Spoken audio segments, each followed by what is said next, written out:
Salut tout le monde. Voilà, j'ai les cheveux qui volent dans tous les sens, oh l'horreur. Donc pour ceux qui connaissent, et ceux qui ne connaissent pas, je vous fais visiter, c'est la place Stanislas de Nancy. Donc la région où j'habite. C'est ici que j'écris une fois par mois, quand je suis dans les phases d'écriture. Je prends une journée et je vais écrire au Café du Commerce. Donc c'est le café qui est là-bas. Et j'y passe la journée, 9h, 17h, où j'écris vraiment. Donc il y a des passages de Alison et de Cristal qui ont été écrits ici. C'est vraiment un cadre génial en fait pour trouver l'inspiration. Donc voilà, je prends du recul, regardez, place Stanislas, le Tour de France commence. Voilà. Donc je cherchais un petit lieu pour pouvoir déclarer le début du Tour de France. C'est officiel, donc voilà, ça y est, je vais partir. Je pars de Nancy et d'ailleurs pour ceux qui sont lorrains, je vous invite à regarder France 3 ce soir dans le 19-20. On a fait un petit reportage sur le Tour de France et pourquoi je fais ça. Alors bien entendu, vous faire connaître mes deux romans.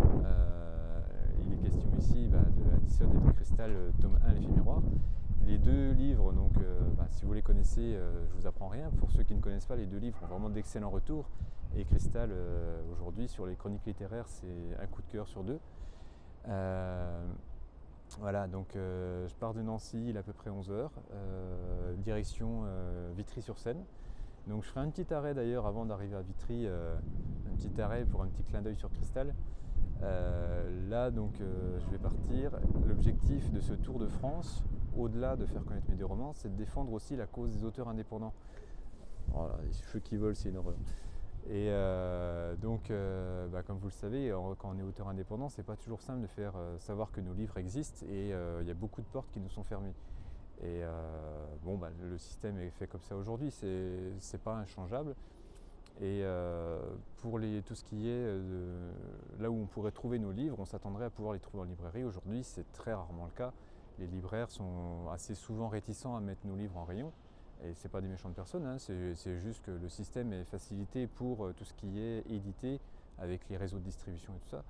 Sauf que, voilà, moi personnellement, par exemple, j'ai appelé plus de 150 libraires en 3 ans.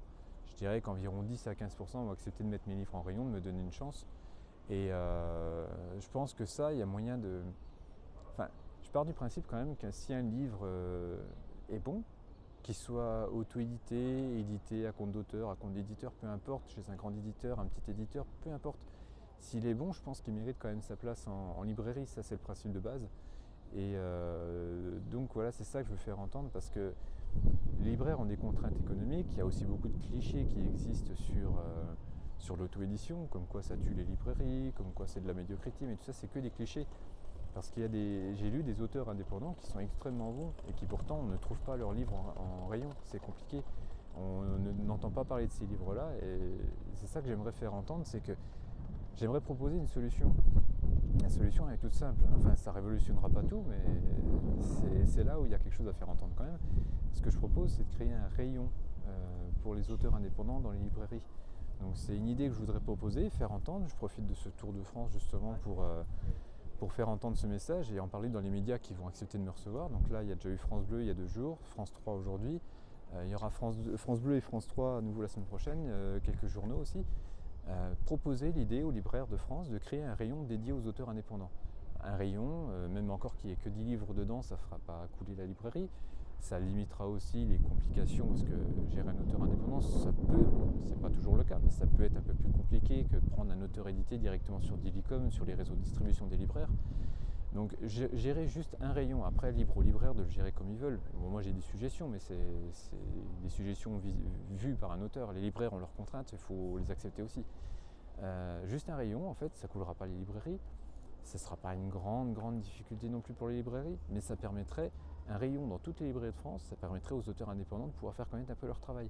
Et à partir de là, ça permettrait de sortir ceux qui vraiment sortent du lot et qui après réussissent à trouver leur public, à trouver un public encore plus large à se faire connaître à travers les librairies et pas forcément uniquement à travers les réseaux sociaux et les salons régionaux. Donc voilà, c'est un peu pour ça que je fais ce Tour de France. Et voilà, donc pour vous faire découvrir mes 2 livres et pour défendre aussi cette cause. Pour la petite histoire, pour ceux qui ne sont pas au courant, j'ai aussi créé une pétition la semaine dernière pour essayer de rassembler les gens qui veulent défendre cette cause. Contrairement à ce que je m'attendais, cette pétition marche, marche bien même. Je pense que j'ai pas vérifié depuis ce matin très tôt, mais je pense que là on a dépassé au moins les 300 signatures et chaque jour ça monte encore. Donc je vous invite à signer cette pétition si vous aussi vous voulez défendre cette cause. Et donc pour savoir où elle se trouve, allez simplement sur Facebook, sur mon Facebook vous trouverez le lien, ou alors sur mon site web, donc c'est julien-cordier.com. Et vous trouverez tout ce qui va avec et le message un petit peu plus clair que là en 2 minutes par vidéo. Et voilà. Donc voilà, je vais partir là, ça y est. Il faut que je sois ce soir pour 5 heures du côté de Paris. Donc il faut que j'y aille maintenant. Donc n'hésitez pas à suivre les réseaux sociaux, Facebook, Instagram, TikTok aussi, depuis quelques temps. Et aussi YouTube, je vais aussi partager sur YouTube. Donc n'hésitez pas à vous abonner à ma chaîne et à mettre la petite cloche en l'air pour justement recevoir une notif. Voilà, je partagerai tout ce qui se passe dans ce Tour de France, donc n'hésitez pas à suivre et à partager. Allez, à bientôt pour la prochaine vidéo.